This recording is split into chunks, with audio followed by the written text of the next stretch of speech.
Hello everyone. I wanted to continue on my legend series. I hope you're all well.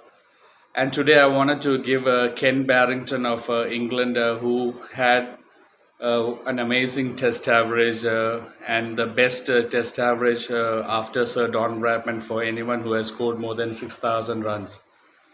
And he was also known as someone who had a bulldog determination and intense concentration. He was very difficult to dislodge. I mean, just like Bill Lawry as well.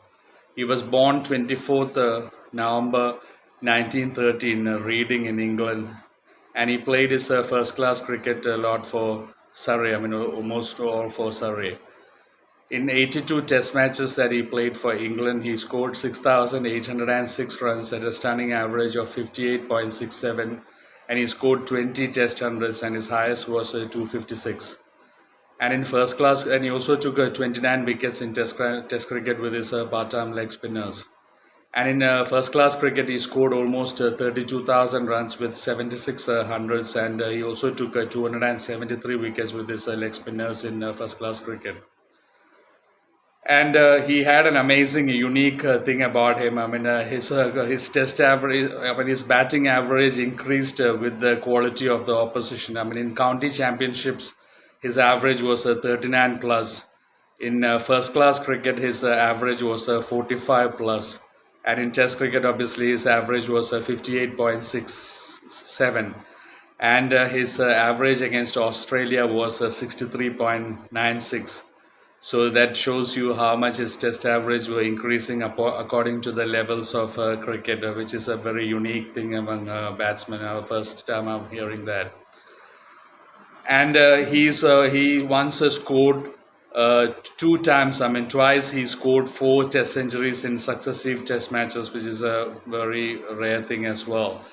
And after Don Bradman, I mean, of all completed test careers, Sir Don Bradman, with his average of 99.94, is the only batsman who has scored more runs than Ken Barrington with a higher average. All the other best test average above Ken Barrington and below Don Bradman in the list are people who have scored less than 6,000 runs, 6,800 runs that he scored. So it's a stunning effort, and he was very difficult to get out, I've heard. And he is the first English batsman to score centuries on all the 6 traditional cricket grounds in England, which is Lord's 1, Edgbaston 1, Trent Bridge 1, Old Trafford 1, Oval 1. I think I've missed one. I said Lord's 1, Trent Bridge, Old Trafford,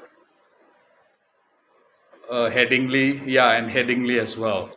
Oval, Headingley, and so the 6 traditional grounds in England. He's the first English batsman to score 100 on all those 6 traditional grounds. And it's sad. I mean, he after his retirement, he was an English selector and also was a tour manager who went with the team regularly. And in 1981, I mean, when he was a tour manager in the third test that was happening at Bridgetown, Barbados, that's when he died in Barbados. And that is exactly where he scored his maiden first test 121 years ago. And once Ian Chappell, the great Ian Chappell of Australia, said something about Ken Barrington. He said, once in a while you get to see these players where you feel like their bat is a yard wide. And he said it's not true, of course, but it seems that way. And he said Ken Barrington was of England was one of those batsmen who it felt like his bat was a yard wide because it was so difficult to get him out.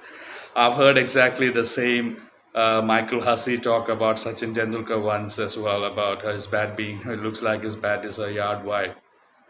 And by the way, one of his biggest strengths of Ken Barrington was his ability to score runs prolifically. I mean, prolific runs that he used to score away from home. I mean, normally almost 90% of the batsmen are better at home than away. But Ken Barrington was amazing. I mean, he had an average of 69.18 in away test matches compared to his 58.67 overall and his around 51 average at home. So that was an amazing, unique thing about Ken Barrington. And out of his 20 test hundreds that he scored for England, 14 of those test centuries came in away test matches as well. And he played very well in India and Pakistan as well. And he had a hero worship in India, they say, and he was also very popular in Australia because he had an excellent sense of humor, they say, and he was a very jovial person, and he really got along well with the people in every country, they say. So that is something very unique about Ken Barrington as well. And he was also one of the Wisden Cricketers of the Year once selected by Wisden. So that is a lot of information about Ken Barrington. I mean, he was excellent. He was like a Billori. I mean, he was very difficult to get out, and he was a bit slow to score his runs, but he was very, very difficult to dislodge. I mean, especially a lot of chess players, I mean, even Rahul Dravid or Jack Ellis, I mean, who were the most difficult batsmen to get out in the 90s. I mean, when you play at that kind of mode, obviously you play a bit slower, but that is what Test cricket demands as well. He was a very free scoring batsman through the offside when he started playing, but he did eventually become into that bulldog type of batsman who never used to get out. And he also played in a formidable Surrey team which had Alec Betzer, whose video I've already shared in my Legends series, and I've also spoken about Alec Betzer's twin brother, Eric Betzer, who was a great player for Surrey. I mean, both of them were in the Surrey team. Then Peter May, that I've covered in my video, one of England's greatest captains and batsmen, was also in that Surrey team. And Jim Laker, who I've also covered in my Legends series, a great off spinner who once took 10 wickets in all innings. He was also in that Surrey team, and also Tony Locker, and that's where Ken Barrington started with the Surrey as well. So it was an absolutely formidable Surrey team that they had, which was a Test standard domestic county team.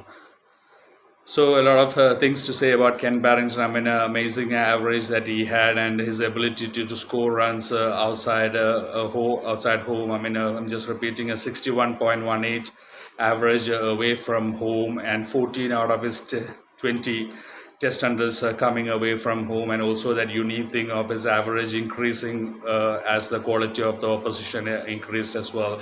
And he had a lot of battles with the great West Indian fast bowler, the fearsome Wes Hall, and also Gary Sobers in that time. And he also played under Peter May, and also played under Colin Cowdrey as well, Ken Barrington.